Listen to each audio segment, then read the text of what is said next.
I heard someone the other day talking about how they were thinking about adopting a kid. And I was like, why? Their parents already didn't want them. What makes you think you would, bro? Yeah, buckle up, man. This is what I will give you, but most of all, laugh, all right?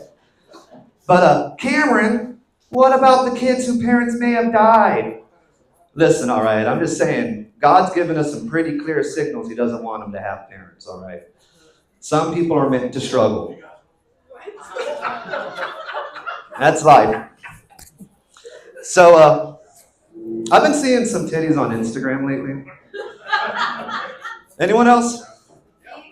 You see them too? It's kind of creepy, all right? It's all under the guise of breastfeeding is beautiful. Oh, all right. So here's my real question, though. It's legit, okay? If it's a baby sucking on a boob and it's just beautiful, if it's someone over 18, it's porn. Where's the age range where it's child porn? Because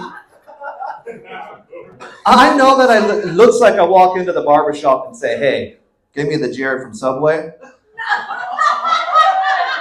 That's where the resemblance stops, all right? I promise. That's where it stops. Do you guys know what this means, though?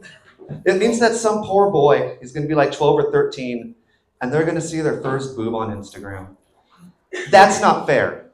I had to sneak a glimpse of my best friend's boob, mom's boob, in the 3rd grade, all right? And she had Down syndrome, so she wasn't anything special. You know, she was just special. But it's been getting hard for me to open my Instagram in public now because I just don't need people seeing titties on my phone. And it's been getting hard. And what this means is since some people have seen it, my picture is up across all the maternity wards through the whole state.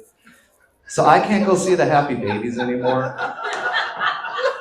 And that just depresses me.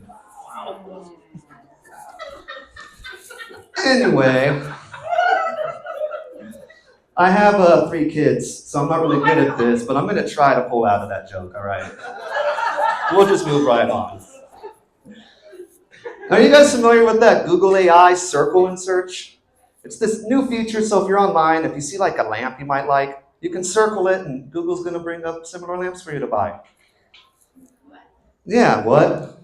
But if you're watching porn though, and if you see like a dick or a pussy that you like, does this mean you could circle it and it's just going to bring up some images for you? Like you're going to be scrolling through some pop-ups looking at some pussy going, that's too old. That's too expensive. Oh shit, that's half off. Oh, because it's a midget. All right. But I got curious, you guys, and I took a picture of my own pee-pee. And I circled it. And technology, it can be humbling, folks. Because it turns out that my pee-pee resembles more than anything else baby carrots. Yeah. AKA Trump dick. All right. So this is some of the stuff that bugs me and just keeps me up at night, all right? The acronym for the Department of Government Efficiency, DOGE, D-O-G-E, has an unnecessary O in it, which in itself is not efficient, okay? It's like going against the name. It'd be like if the Federal Bureau of Investigation went by F-boy, which would make a lot of sense because it was invented by a cross-dresser. Speaking of, do you guys know what cross-dressing and rolling a joint have in common? It's all in the tuck.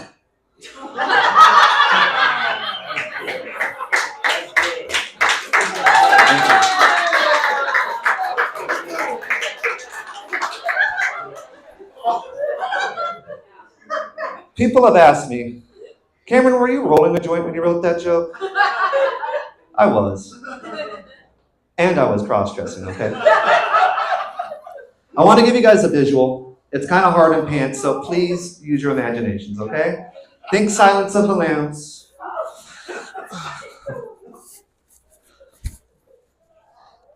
Goodbye, horses.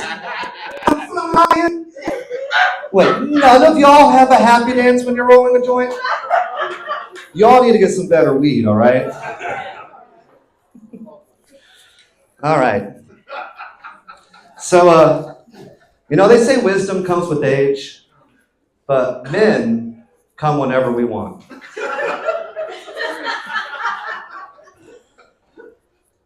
If you're dating a lady who has a crabby attitude and then gives you crabs, is that a double enclave? It's a slow burn. Or maybe perhaps you're in a menage a trois. Doesn't really matter because I'm a shellfish lover and I gave her herpes anyway.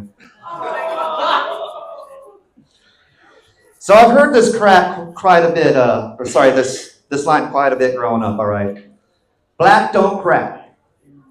But I was watching this CNN documentary the other day called The 80s. Turns out a lot of black people did crack. You know what is real messed up though, is it was a jealous white dude who invented crack. Because they heard the phrase, black don't crack, got jealous, then developed crack so they can say, I bet you do crack. I know I'm up here making fun of white people, and I obviously look white as heck, all right, but I'm off-white, all right? For instance, I flip my tortillas with my hands, all right? If your tortilla doesn't come with the handprint of authenticity on it, send that shit back. It's not real, okay? For instance, I cook with seasonal, y'all. And I, too, have been wondering where that beeping sound in the hallway has been coming from. But, being off-white, it doesn't give me the right to say a certain word. And so people ask me, being a white man who listens to rap in the car, what do I do when that N-word comes up? And I'm going to let you guys in on what I do, all right? I like to use my favorite Winnie the Pooh character, Tigger. Now calm down, all right? I don't use the hard R in this scenario, because that would just be too disrespectful, okay? So I say Tigger. All right, much safer, trust me. I want to give you guys just a feeling on how it goes, all right?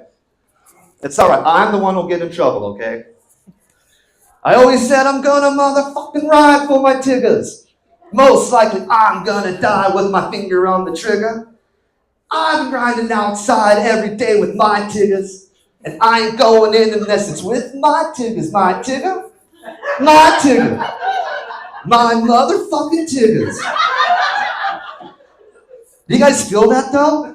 Do you feel how it still keeps the bounce there? That is the wonderful thing about Tiggers. These have been some honky thoughts with Cameron Andicover. Y'all can follow me on social at FunnyManCam. There is an extra N in funny on Instagram to show that I am anti-KKK. So let's keep it going for your host, Jamil. Thank y'all. Give it up for Cameron one more time.